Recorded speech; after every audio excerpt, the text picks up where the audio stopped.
Part 1. You will hear a telephone conversation between an owner of a restaurant and a customer who is calling to find out information about food and prices at the restaurant. First, you have some time to look at questions 1 to 3.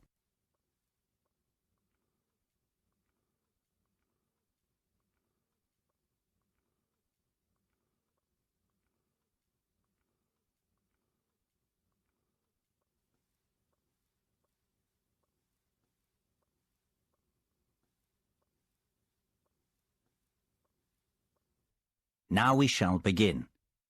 You should answer the questions as you listen, because you will not hear the recording a second time. Listen carefully and answer questions 1 to 3. Hello, Bellucci's restaurant. Sam speaking. How may I help you? Hi, my name's David Marsden, and I'm calling to ask about the offers I saw on the website for your restaurant. I'm thinking about organising a party for a friend's birthday. Yes, Mr. Marsden. What information would you like to know? You can call me David. Okay, great. So, David, what can I help you with? Well, first of all, I wanted to know if the 50% offer that you have on for certain dishes is valid for weeknights as well as on the weekend. The party may take place during the week, you see. Well, there are many dishes that are 50% off on weekends, and only a small number of dishes are 50% off during the week. For example, the spaghetti bolognese is 50% off on whatever day you come in during this month, and lasagnas and steaks are 50% off on our most busy days, which are Saturday and Sunday. Would you be able to do a discount on the lasagnas if there was a large group of people coming in during the week? We can only do a 25% discount. But we can do a 50% discount for large groups on any dessert you have with the lasagna. Well, that sounds like a good deal. There are many other offers that we have on at the moment as well. What about drinks? Are there any discounts on drinks? Yes, of course. For every 3 bottles of house red or white wine ordered, you will get a bottle free. So that is 4 bottles of wine for only about £25. If you order 2 bottles of champagne, you will get half a bottle free of charge as well. That sounds like a really good offer. Which house wine do you stock? Most restaurants have French house wine and sometimes Spanish, but I think most of my friends will want to drink Italian wine. We normally serve French as the house wine, but we will be able to find a nice Italian one instead if you prefer. That would be great. What about champagne? We will probably order at least 2 really good bottles. How much would a good bottle cost? Well, you're in luck, because the champagne used to cost £25 per bottle, but now it's only £20 per bottle, so you'll save £5. Before you hear the rest of the conversation, you have some time to look at questions 4 to 10.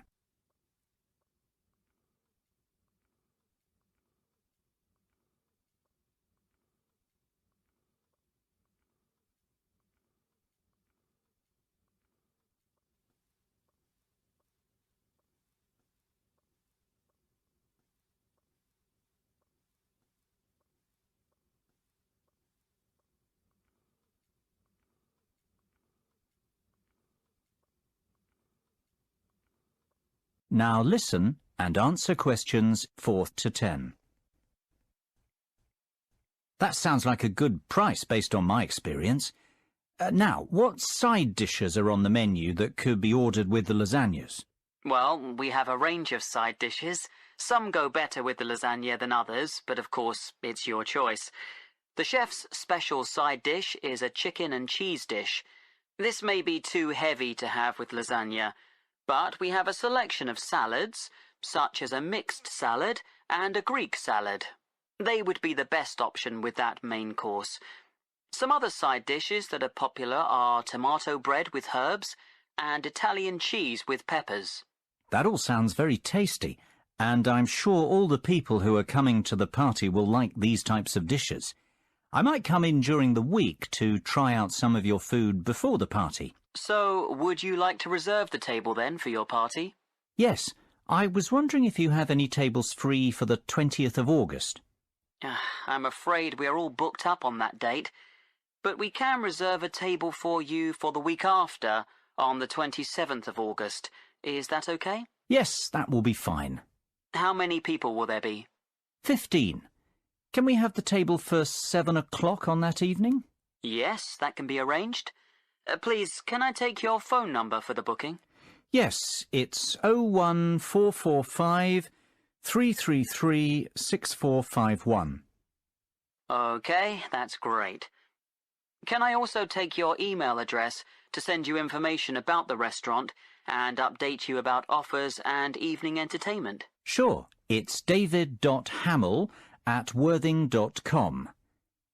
david.hamill@worthing.com. Great. Well, I think that's all I need for the moment. We'll be in touch closer to the date when you'll be coming to the restaurant. If you want to ask anything or order anything special, we can cater for most requests. Yes, that would be good, as I'm sure I'll think of something. Bye-bye, David. Speak soon. That is the end of part 1. You now have half a minute to check your answers to part 1.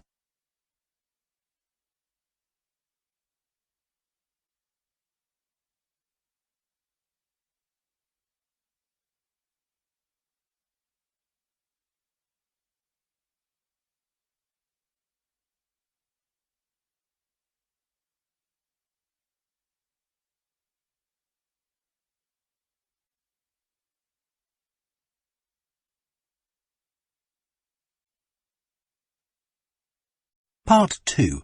You will hear an extract from a talk about the history of tennis. First, you will have time to look at questions 11 and 12.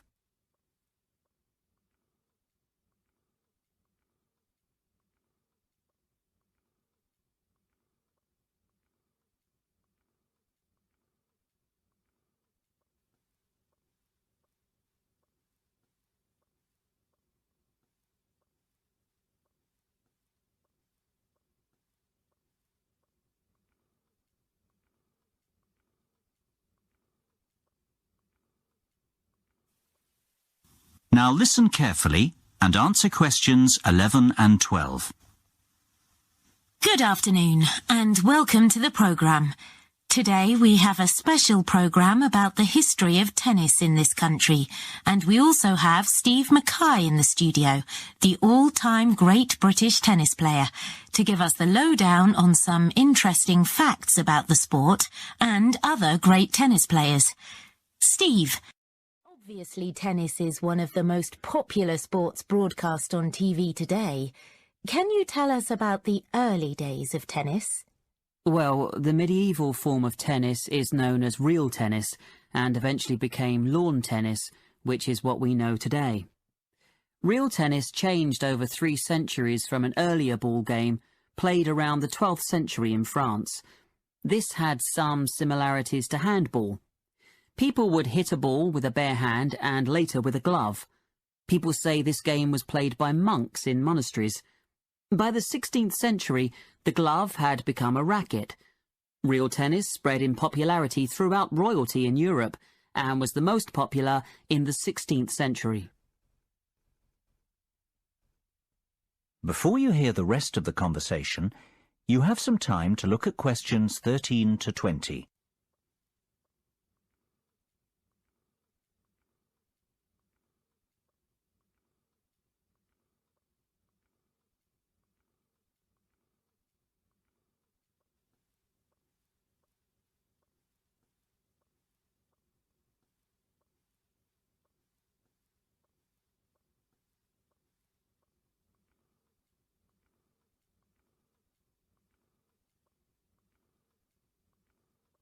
Now listen and answer questions 13 to 20.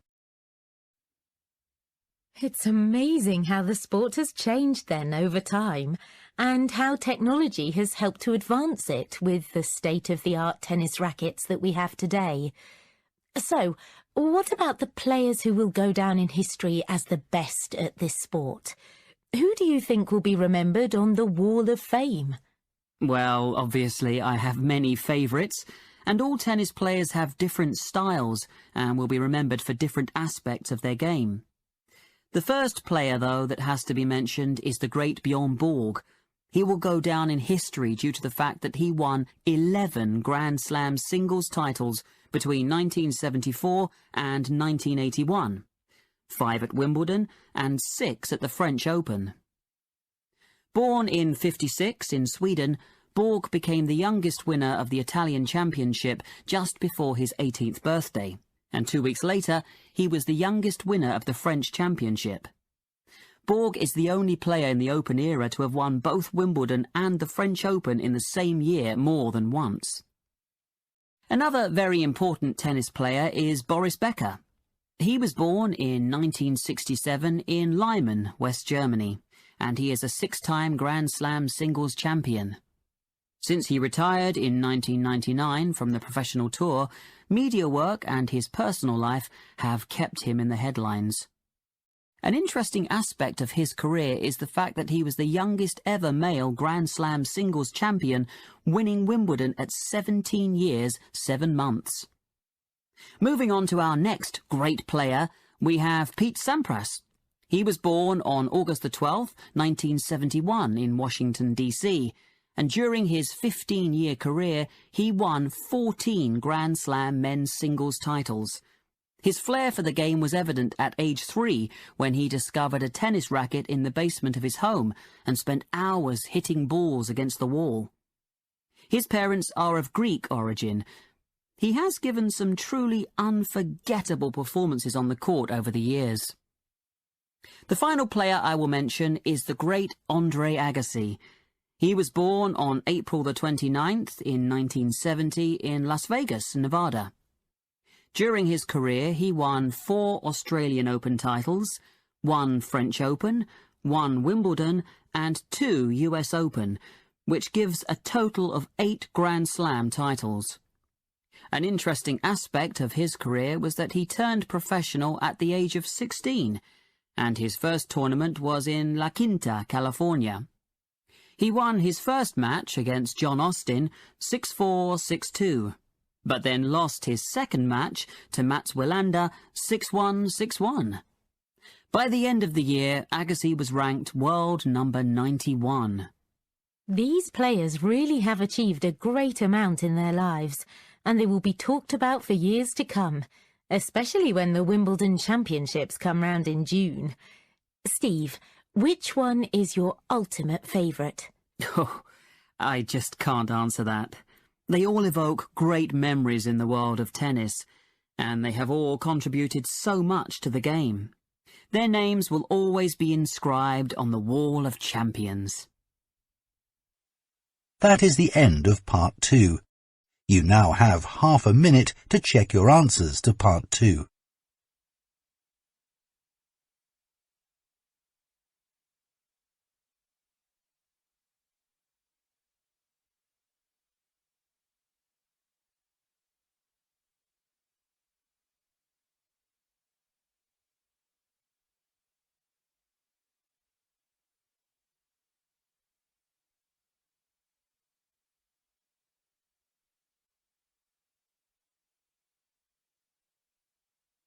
Part 3. You will hear 4 students discussing a conference they want to organise at their college. First, you have some time to look at questions 21 to 27.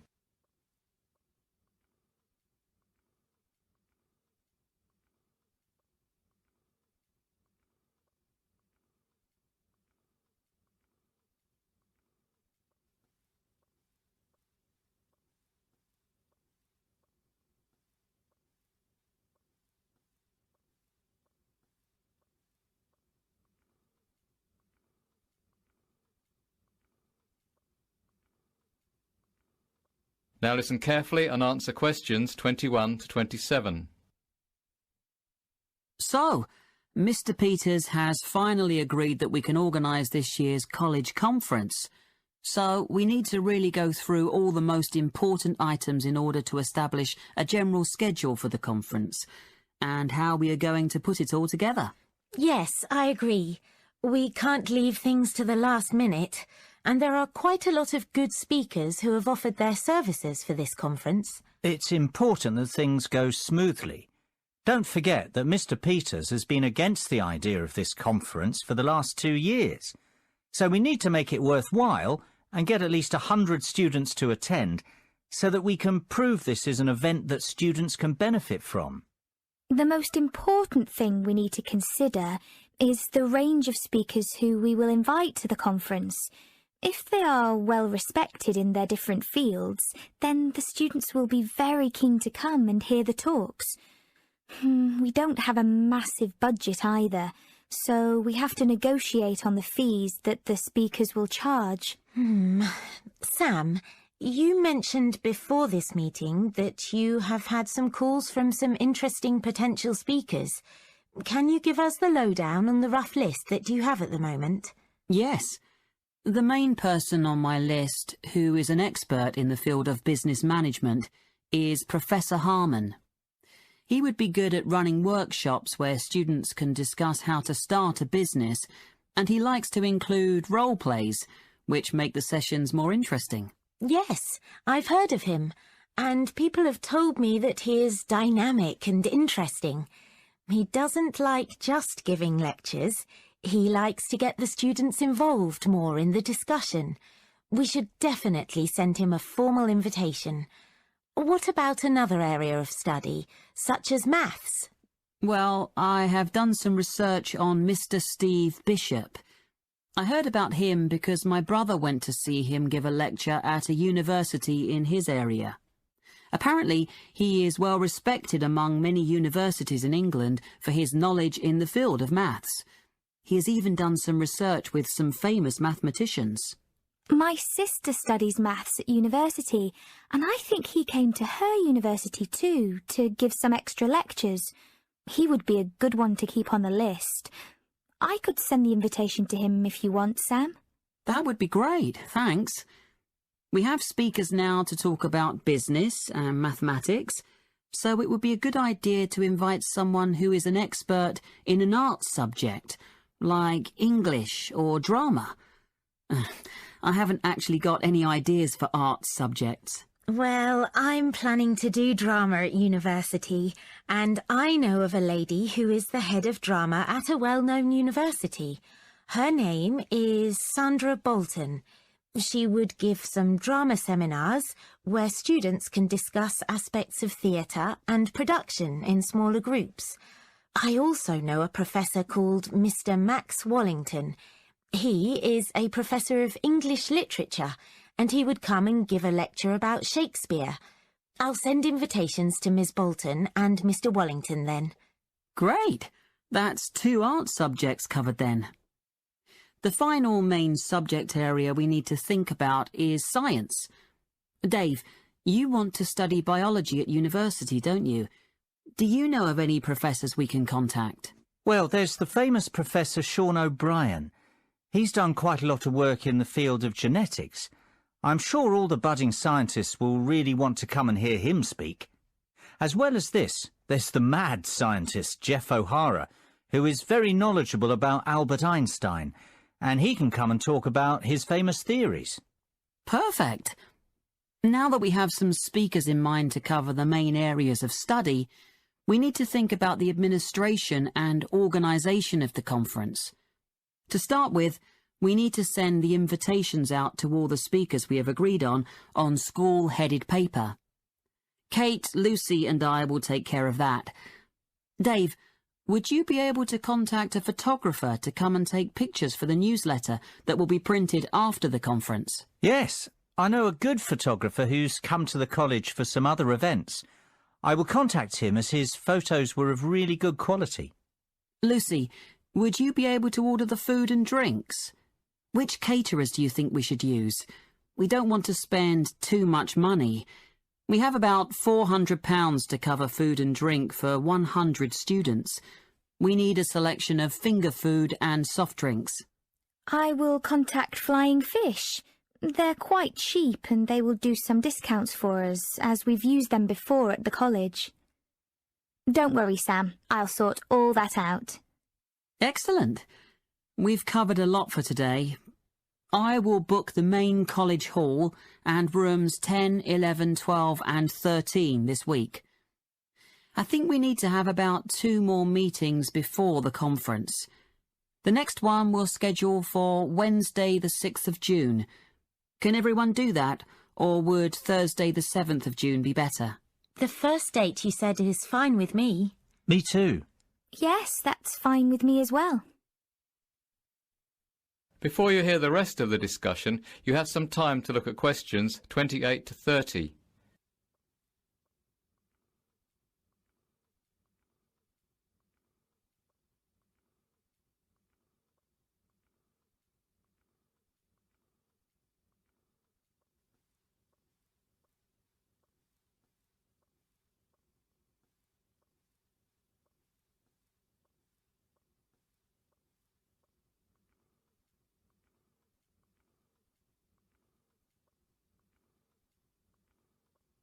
Now listen and answer questions 28 to 30. Last thing to mention before we finish up for today is some things that Mr. Peters, our lovely headmaster, has said.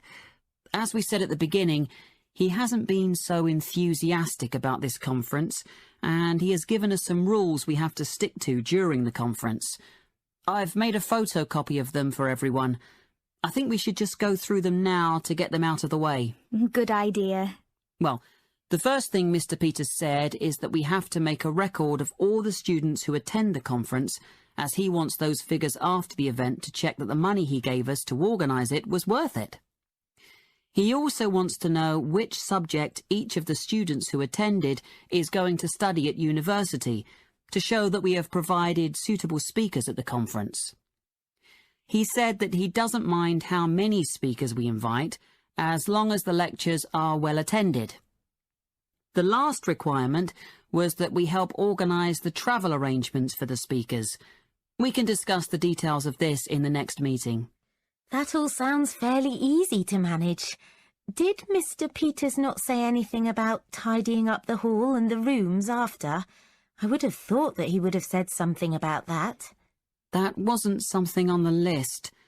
I could check with him, but the cleaners who clean the college on a regular basis might tidy everything up. They would just have to be paid a bit more. I don't think the conference will produce too much mess anyway. It would be good to get some help with all that anyway. Yes. So, that's everything then. Let's go for lunch now. I'm starving. We can speak about the next lot of things at the next meeting. That is the end of part 3. You now have half a minute to check your answers to part 3.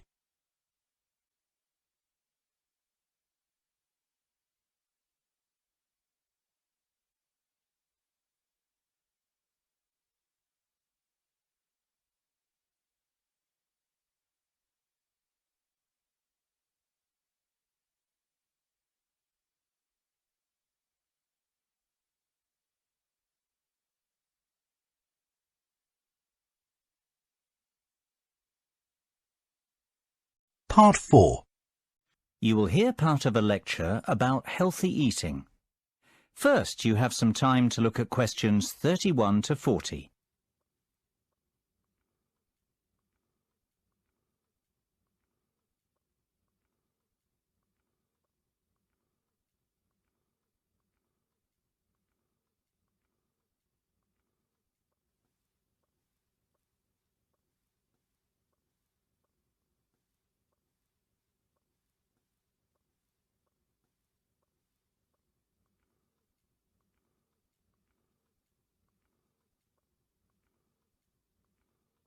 Now listen carefully and answer questions 31 to 40. I'd like to introduce our speaker today, who has come all the way from Manchester. Dr. Paul Harold, the head of research in nutrition at Manchester University. He is going to talk to us about ways we can improve our lifestyle and fitness. This will include watching what we eat and being more careful about our calorie intake, as well as taking regular exercise. This is an important current issue, as many people eat too much junk food, and the nation as a whole is fatter than it was 100 years ago. Thank you, James, for your introduction. You are absolutely right. Statistics show that the nation is heavier than it used to be, and this is due to the long hours that we work and the lack of time we have to prepare healthy meals that are low in fat and sugar. There are some simple steps everyone can take to help improve their general health. Maybe lose some weight first. In the long run, it could lower your cholesterol and blood pressure. The first thing to do in order to check that your weight is healthy is to work out your body mass index, or BMI. This is a tool that can help you find out if you are a healthy weight for your height. Obviously, the height of a person will affect what weight they should be. To work out your BMI, you should take your weight in kilograms and divide it by your height in meters. Then you divide the result by your height in meters again. The result you come up with can be checked on a chart to see if your BMI is too high, too low, or about right. Even if your BMI is about where it should be, it is still important to eat a healthy and well-balanced diet. A healthy diet involves consuming appropriate amounts of all the food groups, including an adequate amount of water. Nutrients can be obtained from many different foods, so there are a wide variety of healthy diets. To start with, it is important to eat starchy foods such as bread, cereals, potatoes, rice and pasta, together with fruit and vegetables, and this should provide the bulk of most meals. Some people wrongly think that starchy foods are fattening. In fact, they contain about half the calories than the same weight of fat. Also, starchy foods often contain a lot of fibre. When you eat starchy foods, you get a feeling of fullness, which helps to control appetite. It is also important to eat at least 5 portions, and ideally 7 to 9 portions, of a variety of fruit or vegetables each day. If you eat a lot of fruit and vegetables, then your chance of developing heart disease, a stroke, or bowel cancer are reduced. You also need a certain amount of protein to keep healthy. However, most people eat more protein than is necessary. You should choose poultry such as chicken or lean meat. There is evidence that eating oily fish helps to protect against heart disease. It is probably the omega-3 fatty acids in the fish oil that help to reduce build-up in the arteries. Aim to eat at least 2 portions of fish per week, one of which should be oily.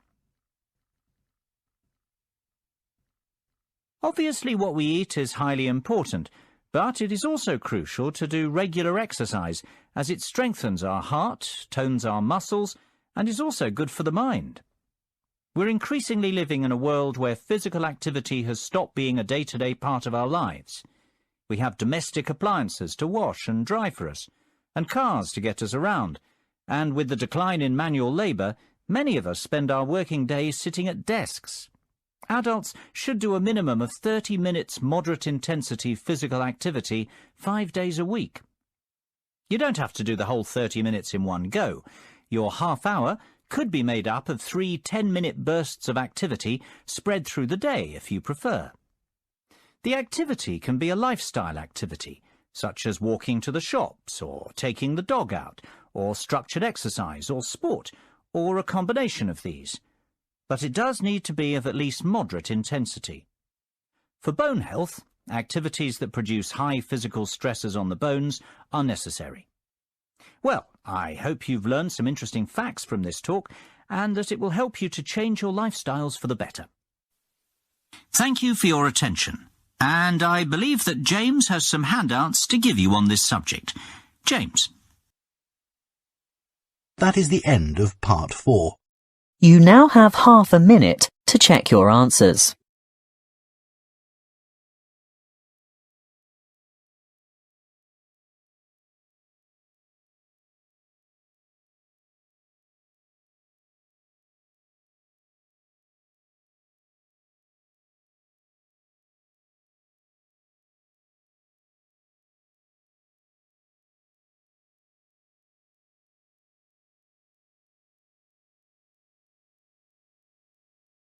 That is the end of the listening test.